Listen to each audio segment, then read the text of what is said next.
বাঁশফুলের দানা থেকে ভাতের চাল উৎসুক মানুষের কেনার হিড়িক, দামও কম। বাঁশফুলের দানা থেকে খাওয়ার উপযুক্ত চাল তৈরি করছে সঞ্জু রায়। দিনাজপুর থেকে আমাদের প্রতিনিধি এস.এম. মাসুদ রানার ডেস্ক রিপোর্ট। দিনাজপুরের ফুলবাড়িতে বেরুয়া বাঁশের কাঁটাযুক্ত বাঁশ ফুলের দানা থেকে খাওয়ার উপযুক্ত চাল তৈরি করে এলাকায় চাঞ্চল্যের সৃষ্টি করেছেন কৃষি শ্রমিক সঞ্জু রায়, বয়স 24। তার তৈরি করা বাঁশফুলের চাল নিজের পরিবারে খাওয়ার যোগান দেওয়ার পাশাপাশি স্থানীয় উৎসুক গ্রামবাসীর মাঝে বিক্রি করছেন 40 টাকা কেজি দরে। সঞ্জু রায় উপজেলার 1 নম্বর এলুয়ারি ইউনিয়নের পাকাপান গ্রামের শিমুল দত্ত রায়ের ছেলে, পেশায় একজন কৃষি শ্রমিক। সোমবার 22 এপ্রিল সকাল 8:30টার দিকে সঞ্জু রায়ের বাড়িতে গিয়ে দেখা যায় বাড়ির আঙ্গিনায় বস্তার মধ্যে কিছু বাঁশের ফুল থেকে বের করা জব আকৃতির ধান শুকানোর জন্য রোদে দিয়েছেন তার স্ত্রী স্বাতী রায়। সেখানেই জানা যায় সঞ্জু রায়ের পাশের বারাই ভাঙ্গাপাড়া গ্রামের বাঁশবাগানে ঝরে পড়া বাঁশের ফুল আনতে গেছেন।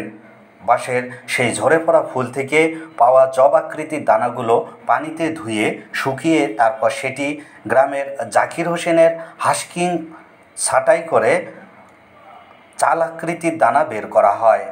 দানাগুলো চাল আকৃতির হওয়ায় সেটি স্থানীয়ভাবে গ্রামবাসীর কাছে বাঁশের চাল হিসেবেই পরিচিতি লাভ করেছে। বাঁশফুলের দানা থেকে বের হওয়া স্থানীয় ভাষায় বাঁশের 1.5 বস্তা চাল সঞ্জু রায়ের বাড়ির বারান্দায় মজুত রাখা হয়েছে।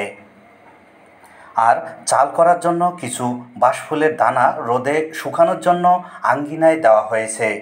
এগুলো শুকিয়ে মিলে নিয়ে চাল বের করা হবে। সঞ্জু রায়ের বাঁশের চাল গ্রামের অনেকেই কিনে নিয়ে খিচুড়ি আর আটার রুটি হিসেবে খেলেও ভাত হিসেবে এখনও সেভাবে কেউ খাচ্ছেন না। বাঁশের চাল বের হচ্ছে এমন সংবাদে আশেপাশের লোকজন প্রতিদিন সঞ্জু রায়ের বাড়িতে আসছেন, বাঁশের চালের গল্প শুনছেন। অনেকে 2-4 কেজি চাল কিনেও নিয়ে যাচ্ছেন। সঞ্জু রায় রিপোর্টার বাংলা টিভিকে বলেন, একসঙ্গে কৃষি শ্রমিকের কাজ করার সময় 65 বছর বয়স্ক কালী রায় নামের এক কৃষি শ্রমিকের সঙ্গে পরিচয় ঘটে। কালী রায় তাকে স্বাধীনতা যুদ্ধের সময় বাঁশফুলের দানা থেকে চাল বের করার বিষয়টি জানিয়েছিলেন। কালী রায়ের শোনানো সেই গল্প থেকেই সঞ্জু রায়ের আগ্রহ জন্মায় বাঁশফুলের দানা থেকে চাল সংগ্রহের। প্রথমে বাঁশফুলের দানা থেকে চাল বের করে বাড়িতে ভাত, খিচুড়ি ও আটা তৈরি করে রুটি খাওয়া শুরু করেন।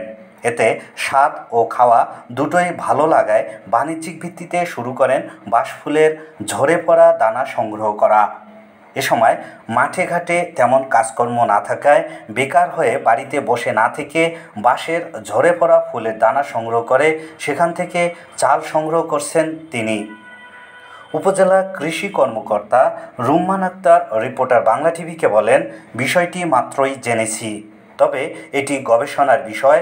গবেষণা করে খাদ্যপণ্য হিসেবে অনুমোদন পাওয়া গেলে তখন এ বিষয়ে বলা যাবে।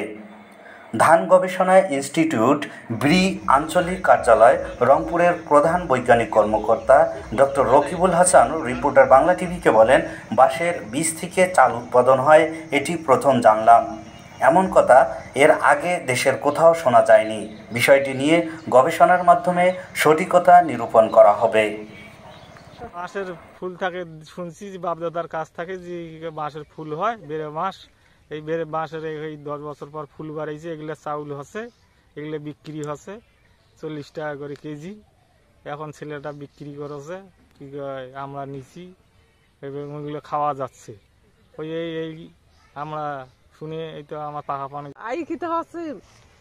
ওরা 2 কাজ করছে, কাজ করার পর যাই দম নিচে ওই বাঁশের থোপ, তখন ওই হচ্ছে একটাই কইছে, বুড়া মানুষটাই কছে ভাই এলে ফুলগুলোর হার আগে ভাত আনতে খাইছিল। তো কি কছে ভাত খাওয়া যায়, ছাতু খাওয়া যায়, মুড়ি খাওয়া যায়, উটি খাওয়া যায়। তো কছে কি তেলে ছেলে সানি তেলে মুড়ি নিয়ে যান। তখন ওই এলে কেকড়ি দিয়ে টানে সানটে শুনতে নিয়ে যাচ্ছে। তখন হারা কছে পাগলা হয়েছে, এখানে এলে ধোয়াছে, ধুয়ে ছেলে নিয়ে দেয়। তো